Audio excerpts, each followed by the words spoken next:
Boa noite, meus amados, e bom dia para quem me vê, bom dia, boa tarde para quem me vê de tarde. Chegou o momento de mais uma ministração, aquela ministração que faz nos crescer em graça, nos fortalecer em graça, né? E em conhecimento.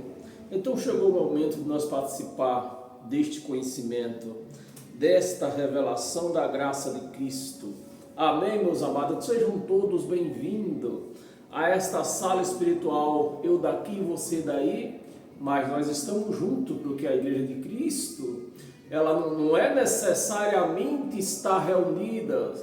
A Igreja de Cristo, ela é espiritual. Então, aonde estiver uma ou mais, ou duas, três pessoas reunidas nesta palavra, ouvindo ou lendo, a igreja está em comunhão com Cristo. Amém? Então sejam todos bem-vindos.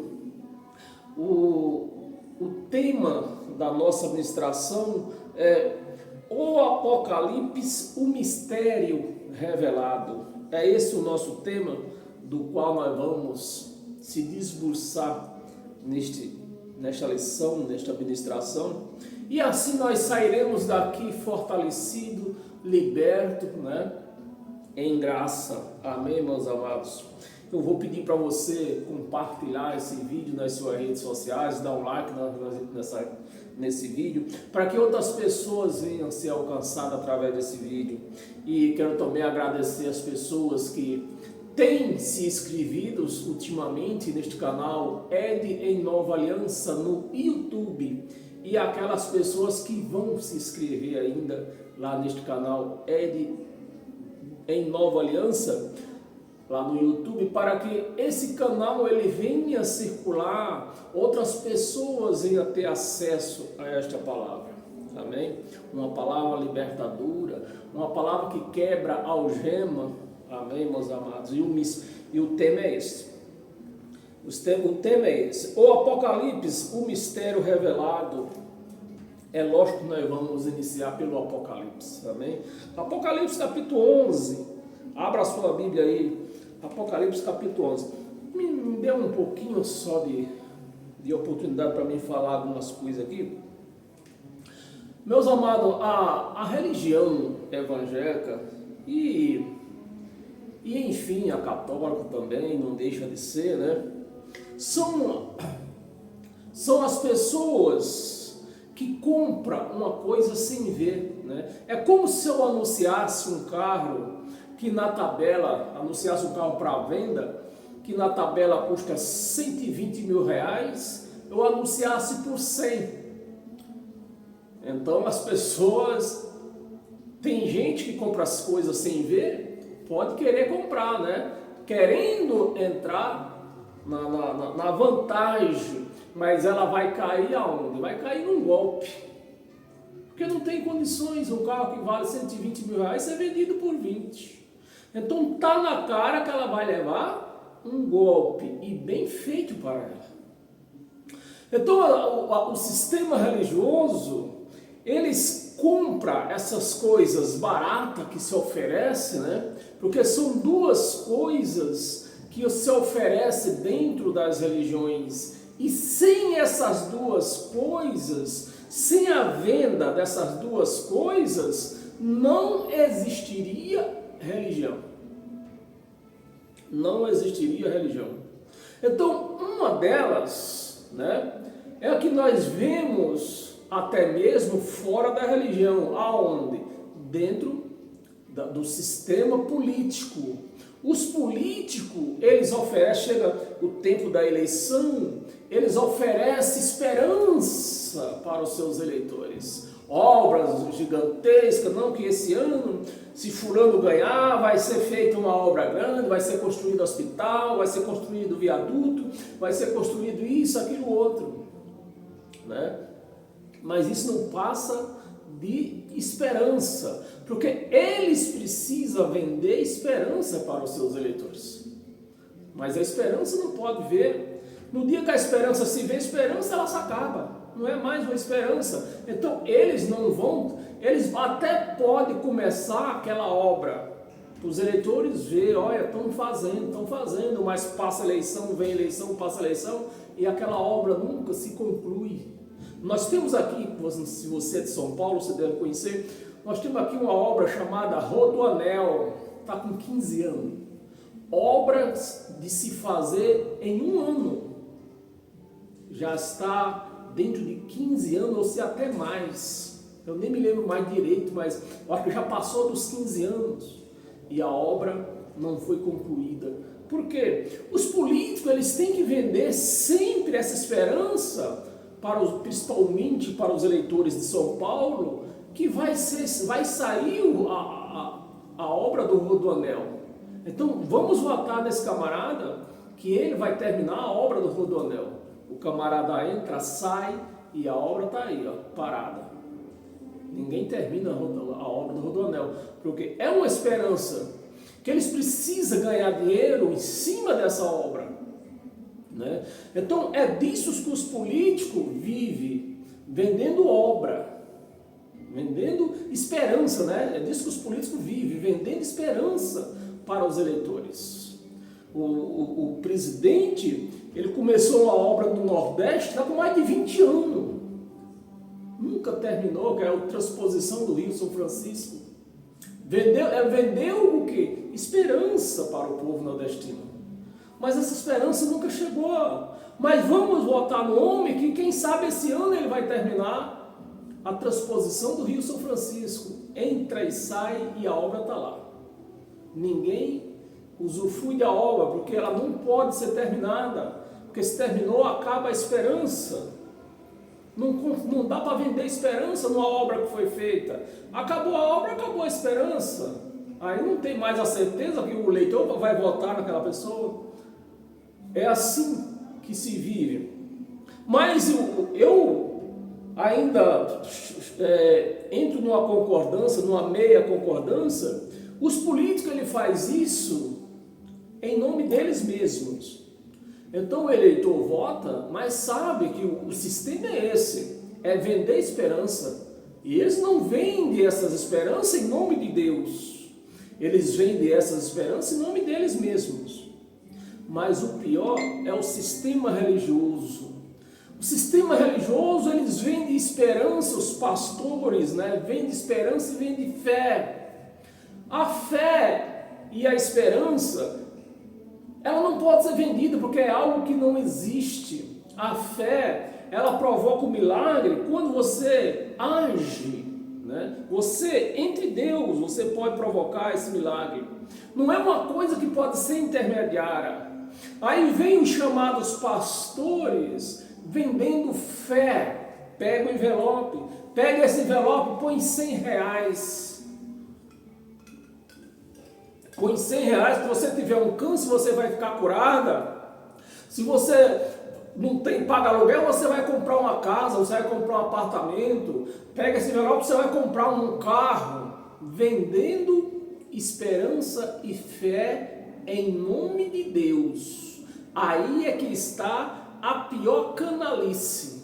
É de se vender uma coisa que não se pode vender, que não é um produto que se pega, que só se pode vender um produto aqui que você se pega, mostra para a pessoa, olha, compre isto. A pessoa precisa avaliar o produto.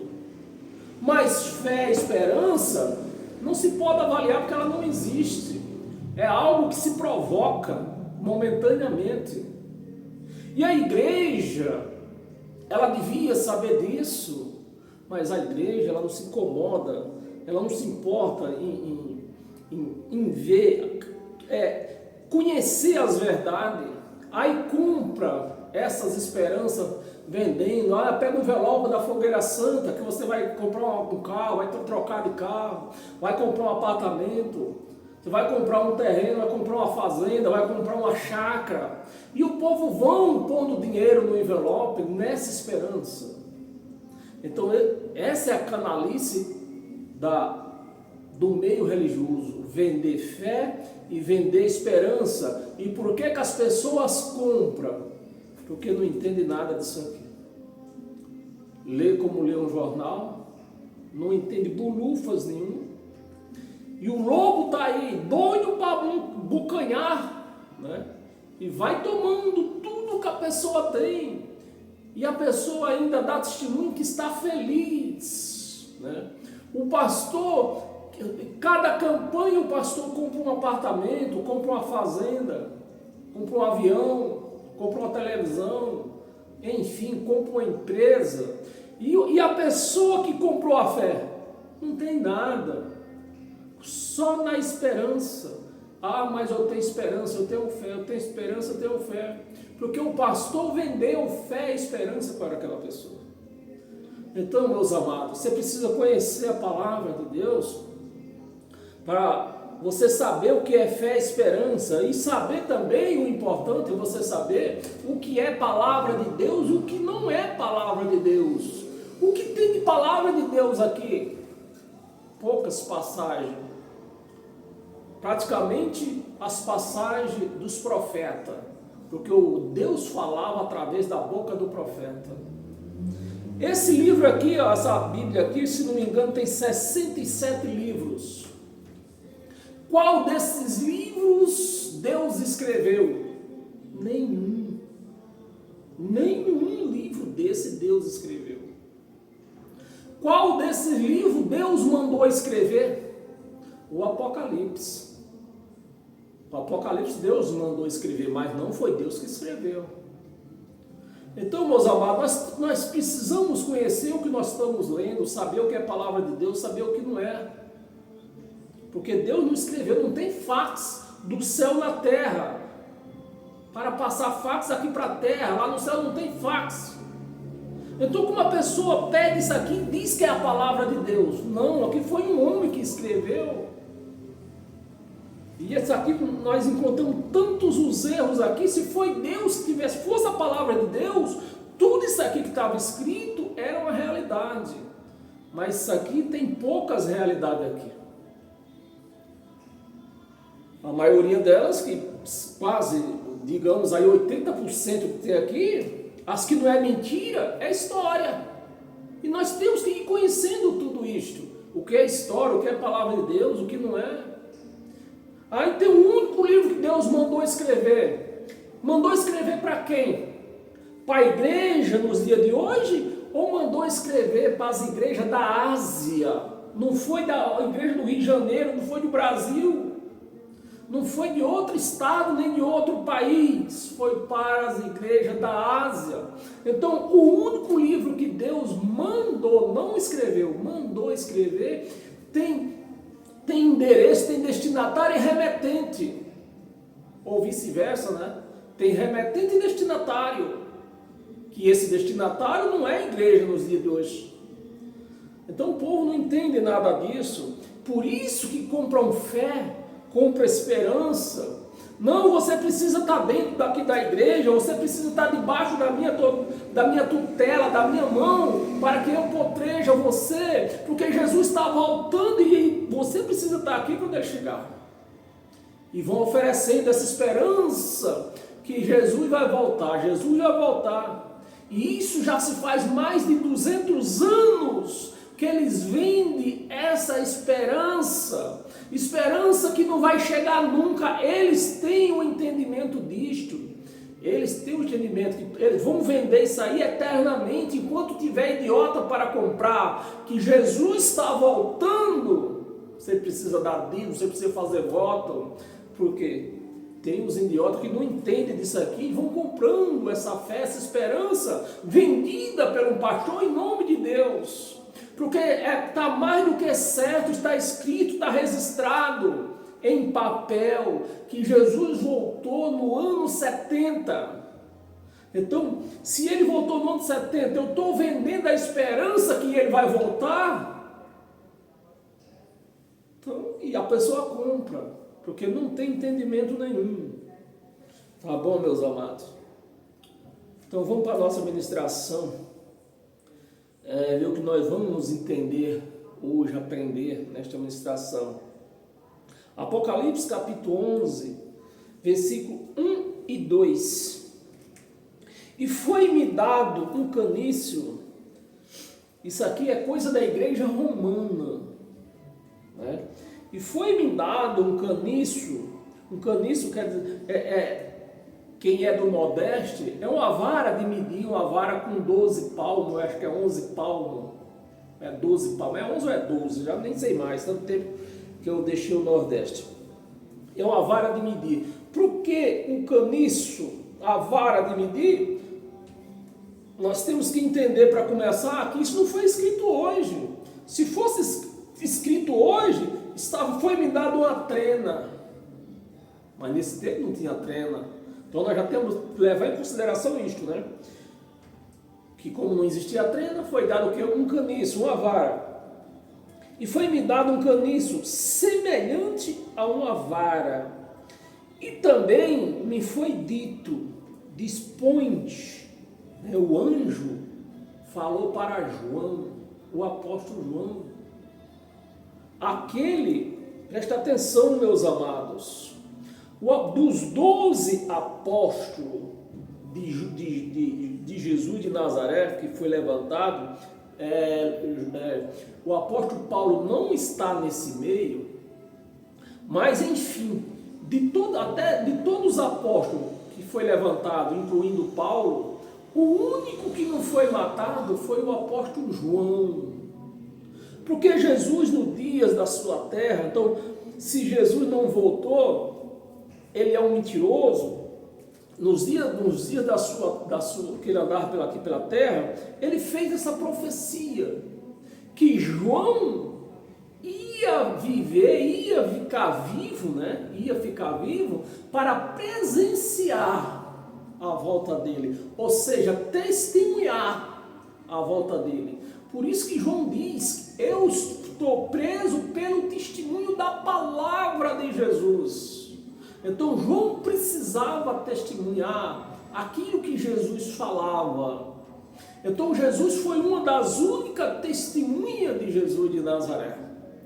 Ele foi preso por conta disso, que na verdade tentaram matar ele, mas não conseguiram matar ele. Então, já que não conseguiu matar, vamos prender. E prenderam ele. Quem prendeu ele? Nero. Nero prendeu João lá por volta do ano 67, por aí.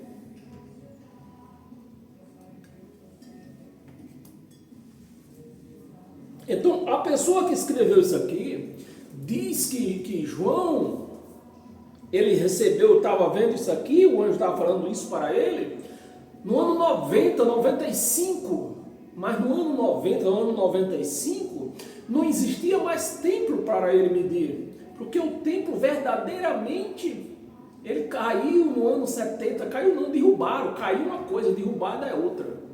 Então o templo foi derrubado no ano 70, então João preso para servir de testemunha de Jesus, né? Que Jesus falou, ó, tá aí vendo isso aqui, ó? A primeira testemunha, Jesus precisava de uma testemunha que contasse isso, né? Depois da morte dele. Tá vendo esse templo aqui, ó? Não vai ficar pedra sobre pedra que não vai ser derrubada. No ano 70, o templo foi o chão. João, preso na ilha de Patmos, presenciou esse fato, né? Presenciou esse fato, a testemunha viva de Jesus de Nazaré. Mas a igreja desconhece isso. A igreja desconhece. A igreja ela só prefere comprar a fé e esperança de um trapaceiro com o nome de pastor. Porque é trapaceria isso. Vender fé, vender esperança é trapaceria. Né? Dispõe-te e mede o santuário de Deus. Aonde era o santuário de Deus? O templo lá em Jerusalém. Cadê o templo? Não existe. O templo ruiu no ano 70 e o apóstolo João, na ilha de Patmos, presenciou esse evento, né? Porque mesmo ele estando sendo preso, mas a notícia correu, o templo foi derrubado, o templo foi posto fogo. O seu altar é o santuário de Deus, e o seu altar era quem? O templo, lá em Jerusalém. E os que nele adoram. Quem era que adorava naquele tempo? os principais adoradores do templo lá em Jerusalém? Os judeus. Porque o templo para os judeus era Deus na terra. Então foi um grande baque para os judeus, foi uma grande decepção para os judeus, vendo o templo de quem eles adoravam, eles idolatravam aquele prédio ali, e abaixo, o homem derrubar aquele prédio. Então foi um escândalo. Nos que nele adora, versículo 2, mas deixa de parte o átrio exterior, lá fora. Lá fora. Ó, mede o templo lá dentro, onde os judeus adoram. Mas lá fora você não mede ele, não. O átrio exterior do santuário. E não omessa, porque foi dado aos gentios. Quem eram os gentios? Qualquer um que não tivesse sangue judaico, sangue judeu, era gentil, não importa a nação, era gentil se não fosse judeu, era gentil. E quem foi esses gentios? Os soldados romanos que invadiram o templo, né? O soldado romano ficou, que nem você vai ler daqui a pouco, junto comigo, o soldado romano ficou 3 anos e meio, eram os 3 anos da tribulação que eles vendem dentro da igreja. A tribulação que já passou. Então vamos vender a esperança, a fé e a esperança que essa tribulação vai vir? Porque nós vamos ter um produto para vender eternamente, porque isso não vai acontecer, porque já aconteceu. Começou no meado de 66 e foi até o ano 70. 42 meses, 3 anos e meio. Cadê nós trabalhamos? Versículo 2. Não meças, o seu exterior santuário, não meças, porque foi dado aos gentios. Foi dado a eles. Então, Deus, que já tinha essa vingança, estava preparada, nesse castigo aos povo judeu. E Deus já disse, o átrio de fora você não mexe, porque ali é aonde eu vou usar pessoas contra o povo judeu. Ali é onde eles vão tomar conta, ali a linha de batalha deles, ali você não precisa de mete lá dentro, onde eles ficam. Ao gentil, estes, né, os soldados romanos, é lógico que aqui não está soldado romano, porque não tinha acontecido ainda. Estes, podia ser o soldado romano, podia ser outra nação. Estes, por 42 meses, 3 anos e meio, 42 meses, calcarão aos pés da cidade santa, aonde era a cidade santa, Jerusalém, e o seu templo lá de adoração dos judeus. Está certo aqui com o que está escrito na história de Israel, certinho.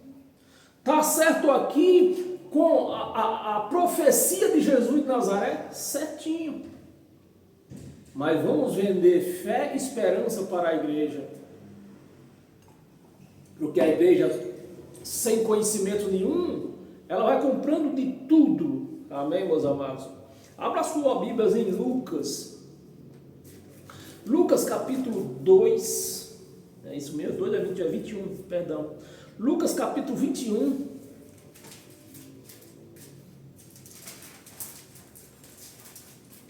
Capítulo 21, versículo do 20 ao 24.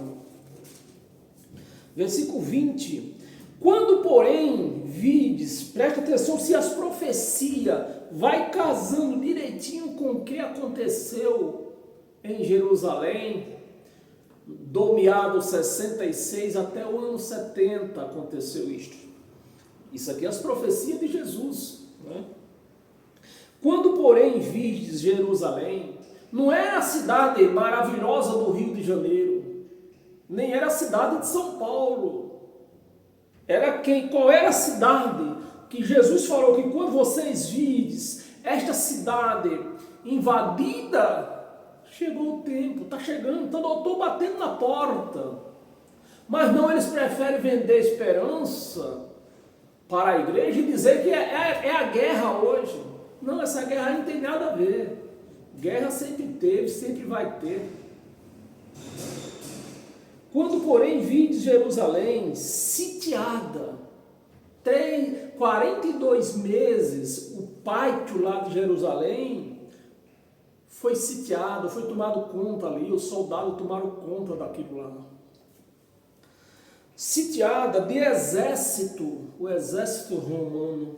Sabei que está próxima a sua devastação, a sua queda. Era o que dizia a volta de Jesus. O fim do templo, aonde aquele povo fazia adoração, idolatrava prédio, idolatrava homens, que sustentava homens, porque os sacerdotes eram sustentados por eles. Amém, meus amados? 21. Então os que estiverem aonde? Na Judéia, você vê que o evento não era para o mundo global, era para onde? Para Jerusalém, era lá que ia acontecer. E por que se vende essa esperança dentro das chamadas igrejas? Como será um acontecimento global? E você vê que a igreja está tão despreparada, que lê isso aqui, mas não entende bolufas. E vão comprando a fé e a esperança de que a tribulação vai chegar, Jesus vai voltar. Vão comprando. E os canalhas vão enriquecendo. Já estão dizendo a boca larga, não, o que importa é o dízimo. Os membros que se danem. Nós queremos saber do dízimo. Quem é que dá dízimo? Se deu dízimo, é nosso. Se não der dízimo, que vá, com a linguagem deles, que vá para o inferno. É assim que eles estão pregando já. Olha que é nessas igrejas aí famosas aí, né? Uma das mais velhas que temos por aí. Os que estiverem na Judéia, fujam.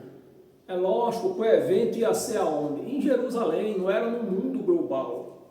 Fuja para os montes. Os que se encontrarem dentro da cidade, dentro de Jerusalém, retire-se. E os que estiverem nos campos, né, que eles trabalhavam fora, não entre nela, não entre em Jerusalém. Não entre porque o pau vai comer, o sangue vai ser derramado, a espada vai comer quente, a espada vai cortar. Então, essas são as profecias de Jesus, né, nos dias da sua carne. Não entre nela. 22, vamos ler até o 24. Porque estes dias, né, os dias da volta que marcava a volta de Jesus, que foi, para ser mais sincero, mais exato, sejam todos bem-vindos a esta ministração, Terezinha e todos que estão presentes aí, junto comigo aqui. O que esses dias, o que definia a volta de Jesus, né? Começou no ano 66, no meado do ano 66 e durou até agosto do ano 70. Então no mês de agosto do ano 70, Jesus volta e julgou a quem ele dizia que ia ser julgado. Não era a igreja, quem ia ser julgado era o povo judeu que ia ser julgado, não era a igreja, não eram nós. Mas vende essa esperança para a igreja aí. Se você não estiver aqui, você vai ser julgado, você vai para o inferno.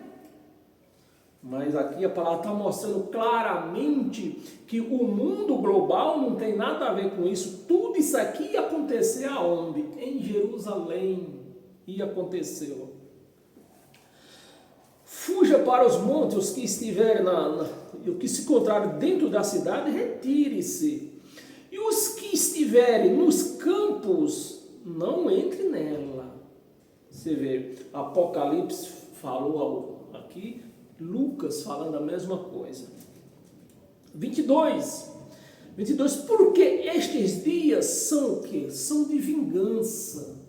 São de vingança, não é dia de paz. É dias de vingança. A quem? Com quem? Ao povo judeu. A vingança era para o povo judeu, por eles terem idolatrado homem e se prostituídos com os reis daquela terra, né? E outras coisas mais. A salvação deles aqui, a única salvação que Deus estendeu a eles, era eles cumprir a lei de Moisés, e eles não cumpriram a lei de Moisés. Então a vingança chegou, né? Dias de vingança, para cumprir tudo, ou só um pouquinho e esperar para centenas, milhares de anos futuros, porque as pessoas que dizem que Jesus está voltando, não tem uma data, eles não é capaz de dizer uma data, né? Até porque eles podiam falar que o anticristo está voltando, porque está escrito que antes que Jesus voltasse, o anticristo ia aparecer. Então era para eles pregar o quê? O anticristo primeiro, quando o anticristo está voltando. Mas eles pregam a volta de Jesus e pregam que o anticristo também vai voltar. Mas primeiro do que Jesus teria que voltar o quê? O anticristo. Que na verdade não está, eles pregam como um anticristo, mas na Bíblia não está escrito como um anticristo. Na Bíblia está escrito como o homem da iniquidade.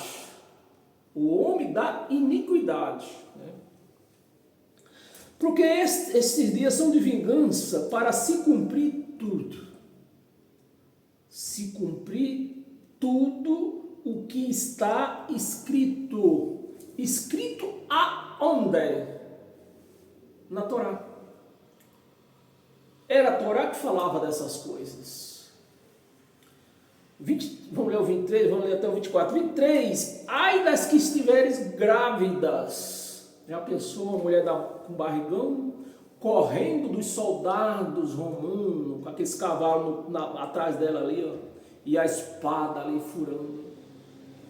Ai das que estiveres grávidas e das que amamentarem com criança no braço, correndo dos soldados romanos. Das que amamentarem naqueles dias, porque haverá grande aflição na terra. Que terra? Terra de Israel. Era onde tinha gente. No Brasil não existia, Portugal não existia, China não existia. Terra de Israel. E irá contra este, olha a palavra no singular, este povo. Quem era o povo? O povo de Israel, o povo judeu. Este povo, 24, cairão a fio da espada, cairão o fio da espada e serão levados cativos, né? Eu já estou cansado de falar aqui, que naquela época lá morreram aproximadamente 3 milhões de judeus e fugiram muitos judeus. Vários judeus fugiram. O historiador que presenciou essa história, que era um judeu, ele ia fugindo e foi capturado pelos romanos. E não mataram ele, mas fizeram ele mudar de cidadania, virar romano, que era Flávio Josefo.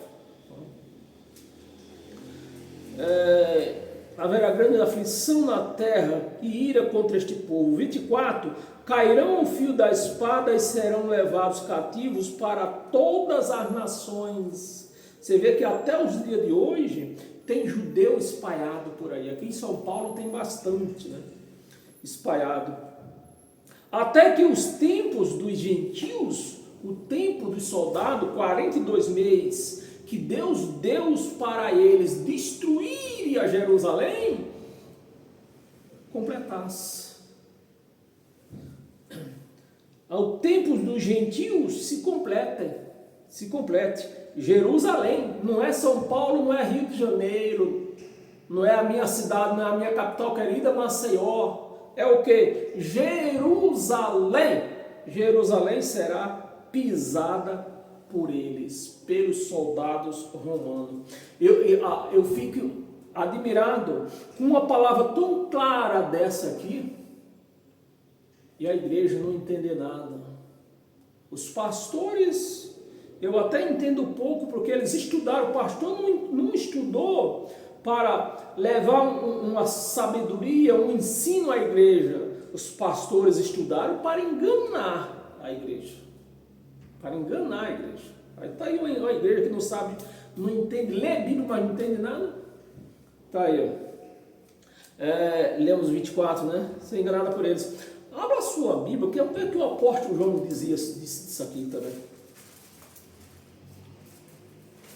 Apóstolo João, capítulo 21, né? Lucas foi 21 e João 21 também.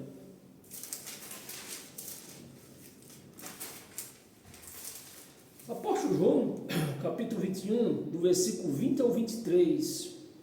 Até os versículos vão acompanhando, os livros mudam, mas os versículos vão acompanhando. É lógico que a história é a mesma. A história é a mesma, vai mudar só a pessoa que está narrando, mas a história é a mesma, né? Ana Cordeiro, é isso mesmo? Ana Cordeiro, eu já sou fã dessa mulher. Ana Cordeiro, seja bem-vinda a esta sala espiritual. João capítulo 21, do versículo 20 ao 23. Versículo 20. Então Pedro, voltando-se, viu que também ia seguindo. Pedro tinha inveja, né? Tinha ciúme do apóstolo João, porque João era o queridinho de Jesus de Nazaré. Então essa passagem foi uma passagem que Jesus chamou alguns, acho que não foi todos, aqui fala, mas não é nessa passagem, para ir para até o Monte da Transfiguração. Chamou Pedro. E Pedro seguiu ele, mas Pedro olhou para trás e viu que João vinha acompanhando, né? Vinha acompanhando João, e Pedro foi ter com Jesus, clamou com Jesus. Vamos ler para nós entender. Então Pedro, voltando-se, viu que também ia seguindo o discípulo que Jesus amava, o qual na ceia, né? Na ceia, você vê que aqui não existe santa ceia. Isso é um engodo, santa ceia é um engodo. Porque Jesus não celebrou santa ceia. Jesus celebrou a ceia da Páscoa, a última Páscoa. A última Páscoa ele celebrou, que seria celebrado sempre após as 18 horas. Qualquer refeição, seja em Israel, seja onde for, qualquer refeição servida após as 18 horas é ceia. É ceia. Não é almoço nem é jantar. Passou das 18 horas, é ceia. Então Jesus celebrou a última Páscoa, que era celebrada após as 18 horas lá em Jerusalém, lá em Israel. É o que está escrito aqui, né? Jesus amava, o qual na ceia, não tem nada de santa, é ceia. Na ceia se reclinava sobre o peito de Jesus e perguntaram: Senhor, quem é o traidor? 21. Vendo, pois, Pedro perguntou a Jesus: e quanto a este? Então Jesus chamou eles para ir para o monte da configuração, e Pedro olhou para trás e viu que Jesus não tinha chamado João, mas João ia acompanhando. E Pedro perguntou: e quanto é essa aí, ó, que vem atrás de nós? Vamos ver o que Jesus falou para Pedro. Respondeu-lhe Jesus: se eu quero que ele permaneça até que eu venha, que te importa quanto a ti, segue-me. Então, é uma profecia de Jesus profetizando, dizendo, ó, vocês vão morrer antes de eu voltar, mas esse aí, ó, esse vai ver eu voltar. E viu mesmo. Nero mandou matar Pedro, mas por conta da uma profecia não pode falhar. Se Nero consegue matar Pedro, a profecia aqui ia furar. Estava furada a profecia se Nero consegue matar Pedro, mas Nero não conseguiu matar Pedro. O que é que Nero fez? Mandou prender na ilha de Pátmos. Lá sim, ele viu Jesus voltar. João foi uma testemunha viva da volta de Jesus. Tudo importa. Me segue, 23, vamos ler até o 23. Então se tornou corrente, se tornou corrente entre os irmãos o dito de que aquele discípulo, João, aquele discípulo não morreria. Não morreria. Ora, Jesus não disseram que tal discípulo não morreria. Jesus não falou. O que é que ele falou? Esse vai me ver eu voltar. Esse vai ver eu voltar. Então, se Jesus, se João está esperando a volta, se Jesus não voltou, né? Aliás, se Jesus não voltou, João está por aí, nessas igrejas aí, falando em língua. Porque é o que se fala, a língua de anjo aí dentro dessas igrejas. Deve ser João, que está escrito. Não disseram que Jesus não falou. Eu não disse que ele não ia morrer. Eu estou falando que ele vai me ver voltar. Jesus não disseram que o tal discípulo não morreria, mas se eu quero que ele permaneça até que eu venha, que te importa? Que te importa? Então, cadê João? Eu queria visitar João. Eu queria que essas igrejas, esses teólogos por aí, me falassem onde é que está João. Me falassem, eu queria fazer uma visita para João. Queria ver como era que ele estava, aquele homem de mais de 2000 anos, né? Vivo ainda. E tem outros também que Jesus falou que ia ver a volta, ia presenciar a volta dele, que eram os sacerdotes, um era dois sacerdotes e o soldado que frecharam ele nas costelas. Esses também viram Jesus voltar. Mas a igreja está aí, comprando esperança, né? E pagando caro.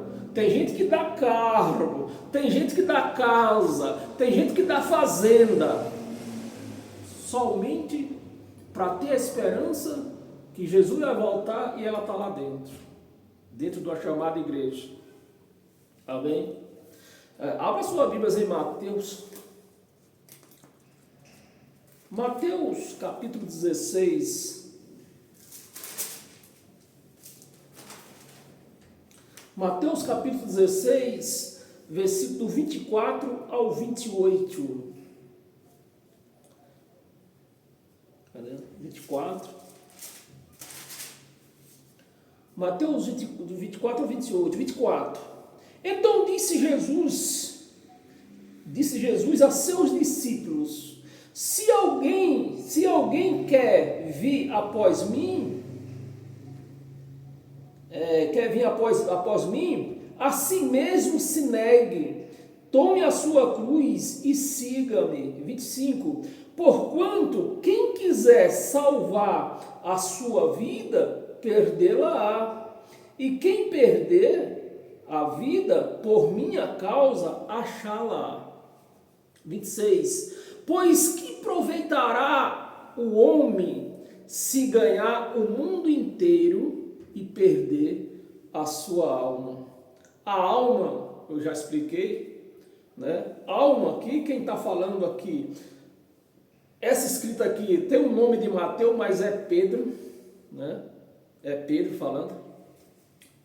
Pedro pregando lei. Eles tinham essa língua de alma por conta dos fariseus, que interpretava a Torá. Mas alma aqui, do grego, quer dizer alegrias, Quando você vê uma pessoa dizendo que quer salvar a alma, é porque ela está querendo salvar a alegria de alguém. Alguém que está triste, precisa salvar a alma dela, que ela torne-se a viver alegre novamente. Essa é a palavra exata da alma. Então a alma é um conjunto, né? Eu me sinto até pequeno falando essas coisas com uma pessoa aqui que é escritora. Eu só tenho a primeira série.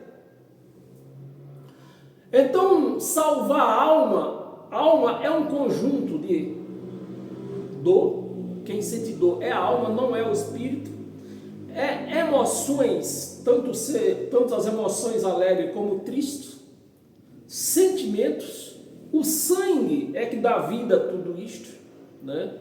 Então, é esse conjunto de coisas que se chama alma. Mas esse conjunto de coisas, nenhuma vai para o céu.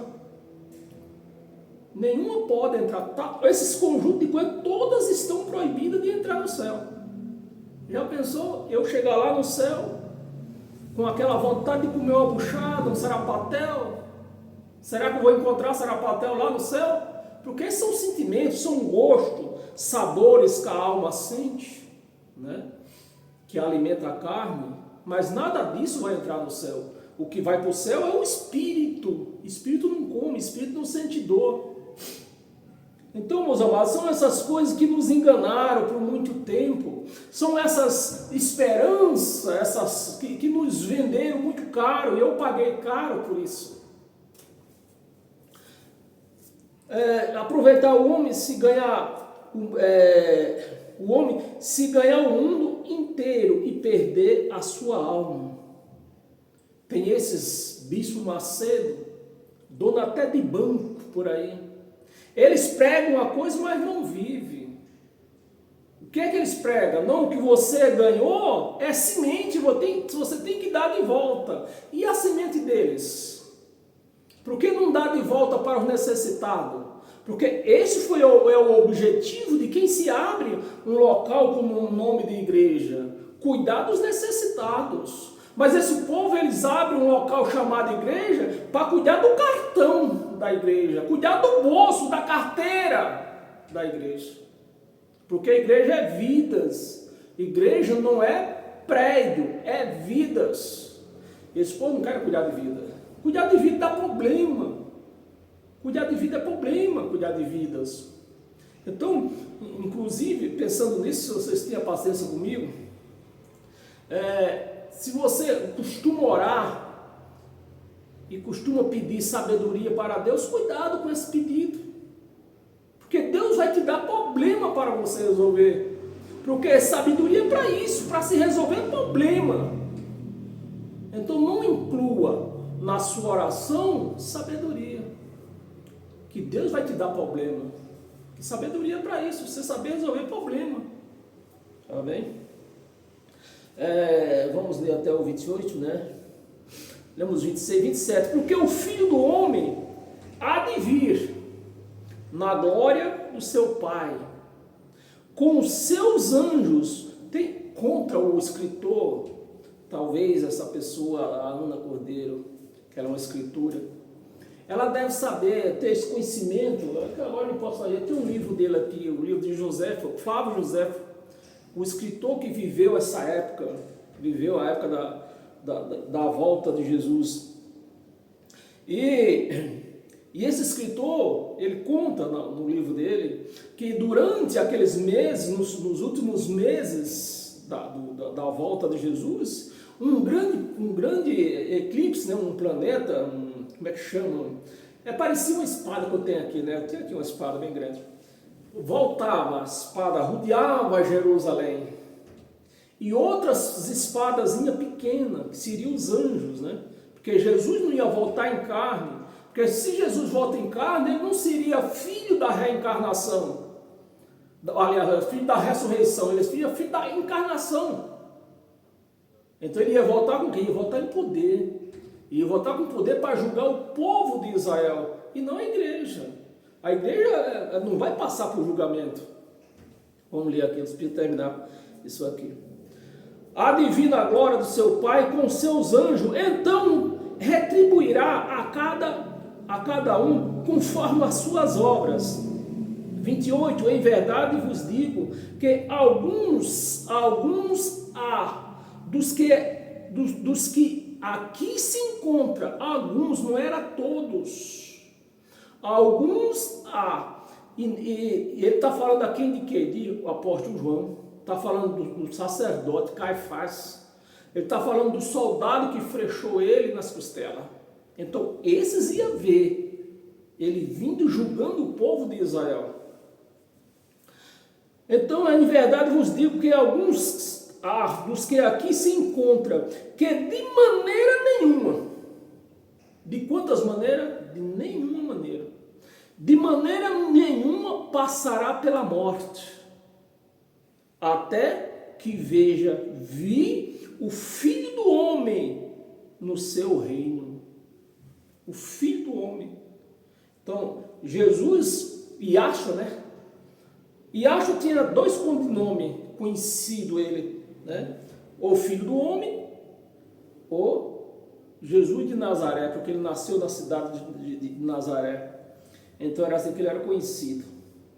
Volta lá em Apocalipse, nós lemos Apocalipse 11, abra sua Apocalipse no capítulo 1.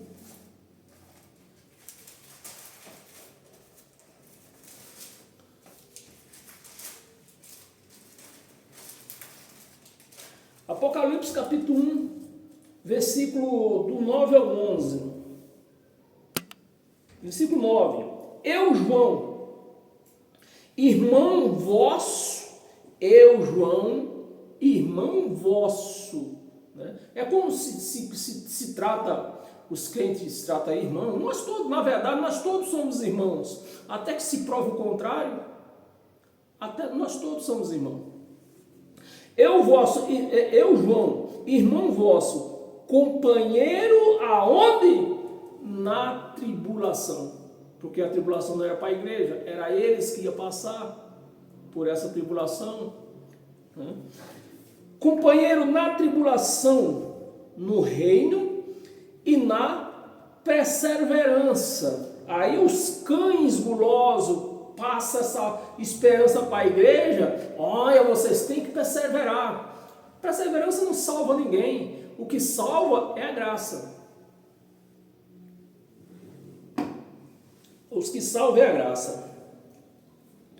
Na perseverança em Jesus, achei-me na ilha de Patmos, né? Era a testemunha viva de Jesus de Nazaré, de Yahshua, testemunha viva. Achei-me na ilha de Patmos, por causa da... Então, a pessoa que escreveu isso aqui, que foi os pais da igreja romana, eu tenho até o nome dos dois aí, aqui agora me fugiu da memória.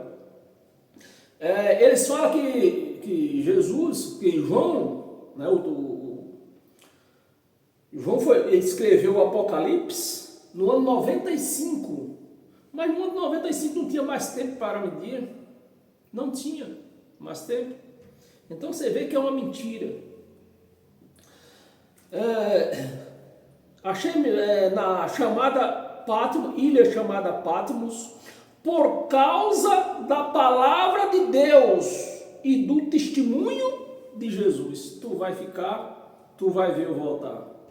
Então está escrito aqui. Está aqui claro. É porque a igreja não quer saber disso. A igreja prefere comprar logo, né, a esperança e ficar esperando, Jesus vai voltar. Mas não era, a palavra não está para a igreja, está com eles lá. Né? Testemunho de Jesus. 10, vamos ler até o 10, até o 11, vamos ler, né? 10. Achei-me em espírito, não foi carnal, na carne, foi em espírito no dia do Senhor. Que dia que era esse? O dia de sábado. Então, certamente, João teve essa visão num dia de sábado, porque João era um judeu e o dia do Senhor para os judeus era um dia de sábado. Ouvi por detrás de mim grande voz, como de trombeta, versículo 11, dizendo: o que vês, escreve em livros, escreve em livro. Então foi o único livro que Deus mandou, Deus não escreveu, mandou escrever. Isso temos que considerar tudo. Mandou escrever, Deus não escreveu. Dizendo, o que ouve escreve em livro e manda para quem? Para as igrejas no Brasil, as igrejas na França, as igrejas no Japão. Não. Para as igrejas, escreve, manda o livro e manda para as igrejas em Efésio. Olha quem eram as igrejas. E manda para as igrejas Efésio, Esminas, Pérgamo, Tiátira, Sardes, Filadélfia, Laodiceia. Era para quem o livro ia ser mandado. Mesmo que considerando que Deus escreveu este livro, não era para nós. Então, se eu pego esse livro, o que está escrito aqui, e retenho ele para a minha vida, no mínimo eu estou cometendo 2 crimes. Um de me apropriar de uma coisa que não é minha, e a outra de sequestro. 2 crimes eu estou cometendo aqui. Você vê que eu, para a primeira série, entendo tudo isto. Mas os camaradas fazem teologia aí, não sei para quê. E a igreja não está nem aí. Laodiceia, voltei-me para ver quem falava comigo. E voltando, vi 7 candeeiros de ouro. Não sei se eu leio o 13, deixa eu ver se eu leio o 13 aqui. Eu vou ler o 13. Eu falei que ia ler até o 11, já li o 12 e vou ler o 13. Você tenha paciência comigo um pouquinho. Versículo 13. E no meio dos candeeiros, um semelhante, o Filho do Homem, não é Cristo, é o Filho do Homem. Filho do Homem é uma coisa, Cristo é outra, porque o Filho do Homem é carne, Cristo, ele é Espírito. Então são 2 coisas distintas, que a igreja não sabe separar. O Filho do Homem com veste e talheres cingido à altura do peito, com uma cinta de ouro. Se você quiser ler aí, você vai ler na sua casa, que eu não tenho tempo, já era até para ter terminado isso aqui. Apocalipse mesmo, nós já lemos 11, lemos 1, pula para o 22, capítulo 22. O último capítulo de Apocalipse. Capítulo 22, versículos 6 e 7. Versículo 6. Disse ainda estas palavras. O anjo disse, né? Disse ainda estas palavras. Está colado aqui. Estas palavras. São fiéis e verdadeiras. O Senhor... Eu andei colando isso aqui. Uma descolou. O Senhor, o Deus dos espíritos, agora está no plural, né? O Deus dos espíritos, dos profetas, enviou seu anjo. Então, na velha aliança, era anjo que ministrava.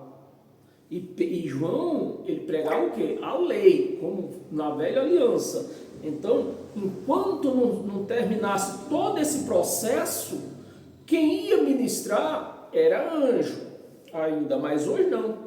Hoje quem ministra é o Espírito Santo. Anjo não se intromete na graça de Cristo. O Senhor dos Espíritos, dos profetas, enviou seu anjo para mostrar aos seus servos a seus servos as coisas que em breve, não era daqui a 2000 anos, era em breve. Isso aqui, o João deve estar escrevendo lá pelo ano 68, na ilha de Pátimo. Então, para o ano 70, estava pertinho. Em breve acontecerá. Versículo 7. Eis que venho sem demora. Cadê tu, Jesus? Já passou 2000 anos. Você vê, meus amados, comprar coisa que não existe, o que é que faz? Está uma igreja enganada, porque eles compram coisa que não existe. Esperança. Esperança, você só pode ter esperança até o dia que você vê. Por que nós da graça não temos essa esperança? Porque nós não vimos ele voltar mas nós cremos no que está escrito nas suas profecias. Breve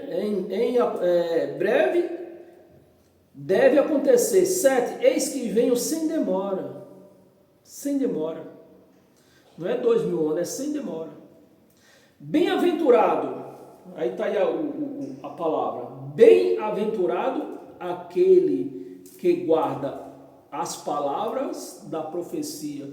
Quem era que ia ler e guardar? Nós, a igreja, ou as igrejas da Ásia? As 7 igrejas da Ásia? As 7 igrejas da Ásia. Não tem nada a ver com nós. Quem ia ser bem-aventurado era eles. Que eles, tendo esse entendimento que ia acontecer o julgamento em Jerusalém, jamais eles iam pôr os pés em Jerusalém naquele tempo. Está me entendendo? Então, eles foram bem-aventurados de saber do que ia acontecer em Jerusalém. Amém, meus amados? Atos dos Apóstolos, volta um pouco. Atos dos Apóstolos, capítulo 17. Temos mais 3 passagens aqui. Atos dos Apóstolos, capítulo 17, versículo 24, um versículo só. Versículo 24. O Deus que fez o mundo e tudo quanto nele existe, sendo o Senhor dos céus e da terra, não habita, olha a palavra, não, a palavra aqui não é não habita em santuário. O que é santuário? O altar dessas chamadas igrejas, que não é altar, é picadeiro. É picadeiro. Não habita em santuário feito por mãos humanas. Aquele templo lá no Brás, foi o Espírito Santo que levantou? Quem foi que levantou aquilo lá? O homem. Deus está lá, segundo o que está escrito aqui. Eu, com esse respaldo aqui, eu posso afirmar, não existe Deus naquele tempo de Salomão. E nenhum outro, né? Eu estou me referindo ao tempo de Salomão pela sua grandeza. Mas qualquer igreja de esquina aí, ó, que o homem fez, Deus não está lá. Não habita em santuário feito por mãos humanas. Você pode até ler o 25 aí também, se eu ver. Depois tudo não lendo, o meu tempo está vencido. Volta em Mateus 24. Nós estávamos em Mateus 16. Mateus 24.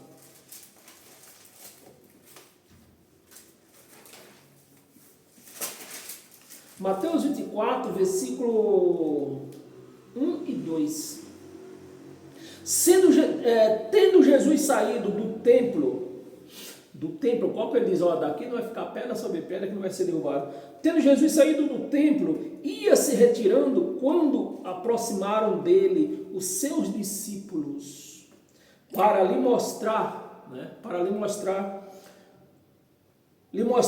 as construções do templo. 2. Ele, porém, lhe disse: não vedes tudo isso? Em verdade vos digo que não ficará aqui pedra sobre pedra que não seja derrubada.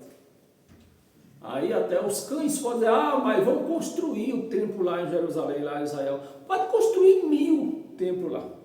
O templo de Deus hoje somos nós. Nós somos o templo de Deus. Porque Jesus estava se referindo, era aquele templo que existia lá em Jerusalém, ou estava se referindo a futuros templos? Não, ele estava se referindo àquele templo lá em Jerusalém. 1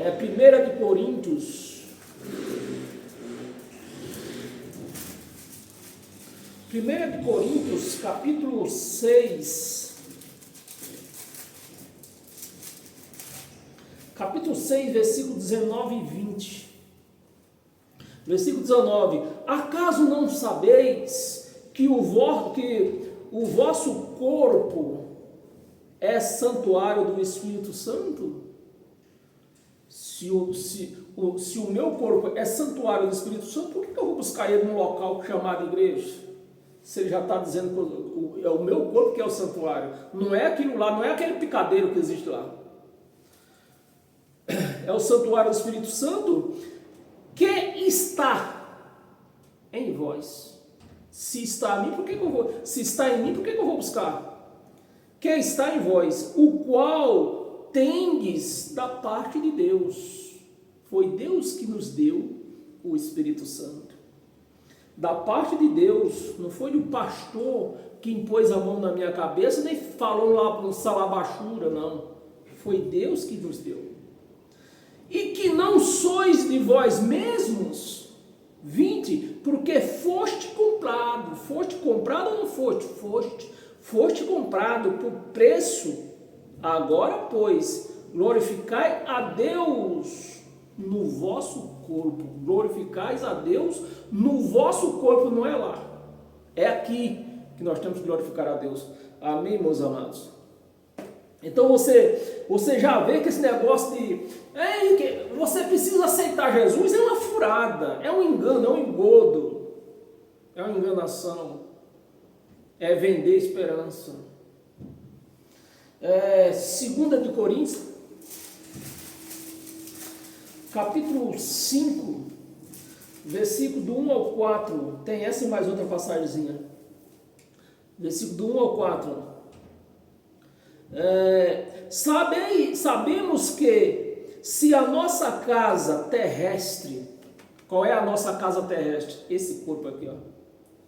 Se a nossa casa terrestre deste tabernáculo, você vê que está se falando do nosso corpo, deste tabernáculo, se desfazer, temos da parte de Deus um edifício, né?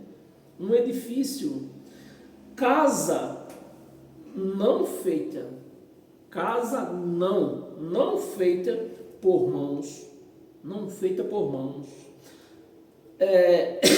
por mãos, eterna, cadê? Vamos ler direito. Não feita por mãos, eterna no céu. Então nós temos, se essa carne, no dia que essa carne tombar, nós temos um edifício nos céus, um edifício eterno nos céus, para onde nós vamos, o nosso espírito e não esta carne. Essa carne é pó da terra, vai voltar para a terra. Amém, meus amados? Vamos ler até o 4, versículo 3. Não terminou do versículo 2. E por isso, neste tabernáculo, nesta carne, eu vou atualizar o software. Por isso, nesta carne, gememos ou não gememos? Gememos, aspirando por sermos revestidos da nossa habitação celestial e não dessa aqui. Então isso nos liberta das mãos dos lobos, isso nos edifica, nos dá sabedoria, faz-nos crescer em graça. 3. Se todavia fomos encontrados vestidos e não nus, aqui não está se falando de roupa, está se falando de sabedoria, né? E não nus. 4. Pois na verdade os que estamos, né? Na verdade os que estamos neste tabernáculo, gememos angustiados, né? Nessa carne, Paulo está se referindo agora a essa carne, angustiados, não porque nós queremos ser despidos, mas revestidos para que o mortal seja absorvido pela vida. Amém, meus amados?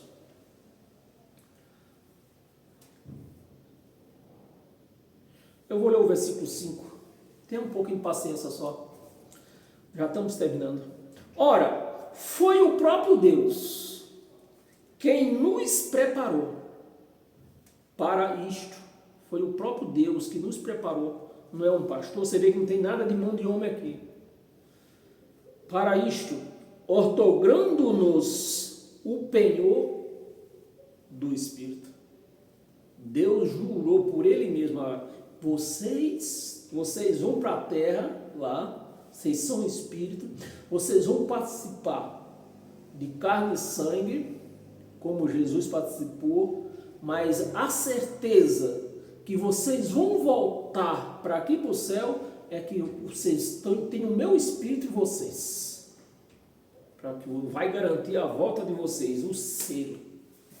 Amém? Mas para nós encerrar hoje com toda sorte de bênção e abençoados, né?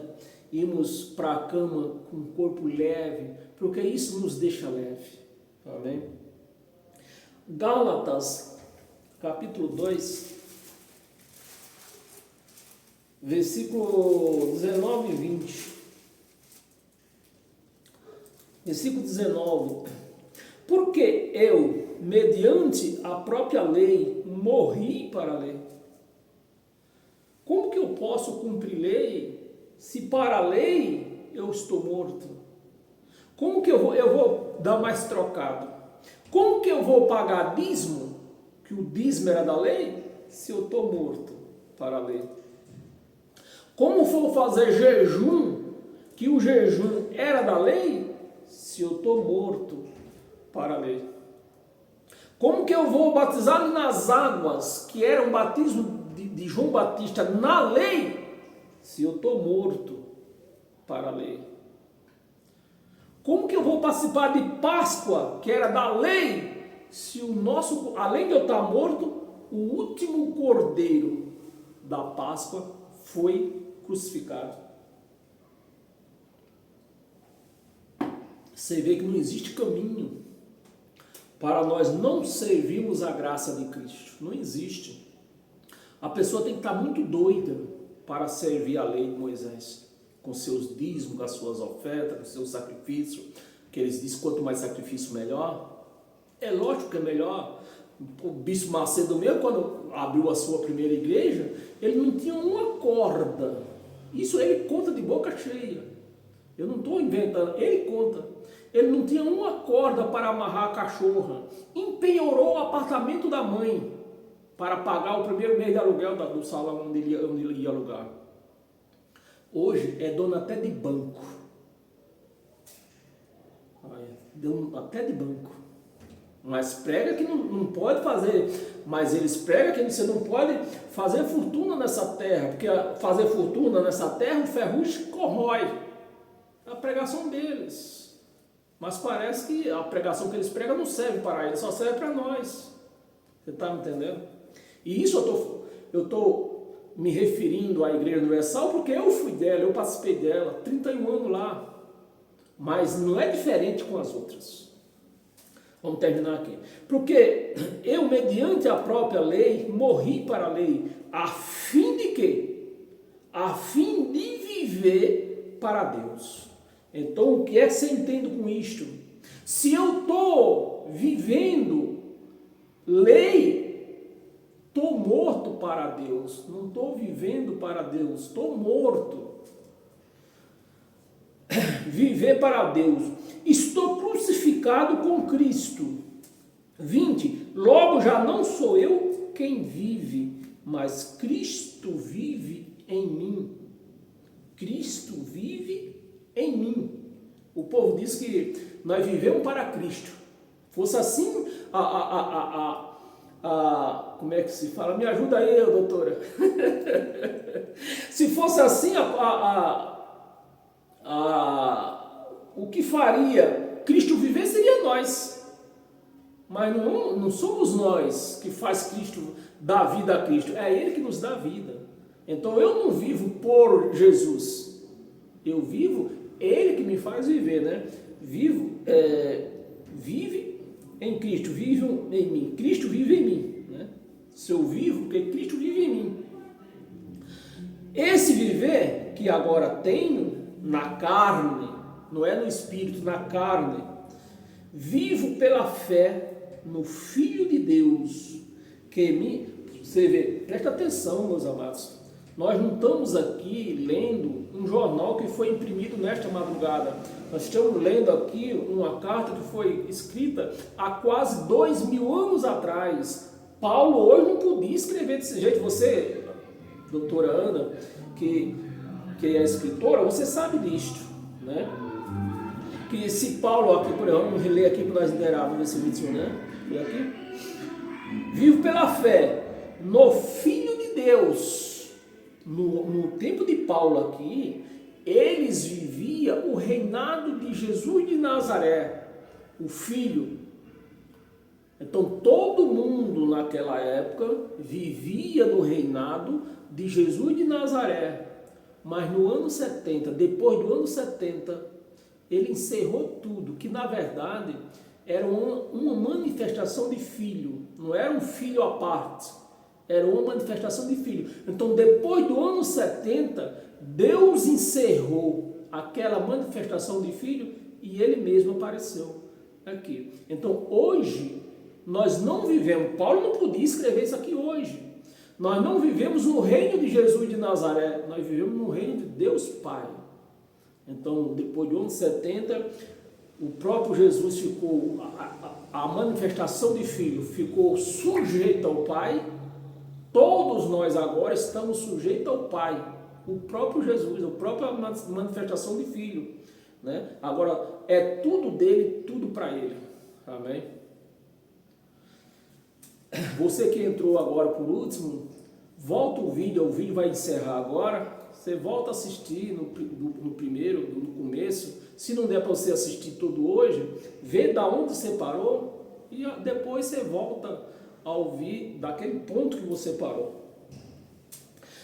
De Deus que me amou e a si mesmo se entregou por mim. Eu vou ler o 21 para não deixar solto aqui. 21, não anula a graça de Deus. Paulo afirmando, eu não anulo a graça de Deus, pois se a justiça é mediante a lei, e essa lei está se falando da lei de Moisés, se a justiça é mediante a lei, segue-se que morreu Cristo em vão.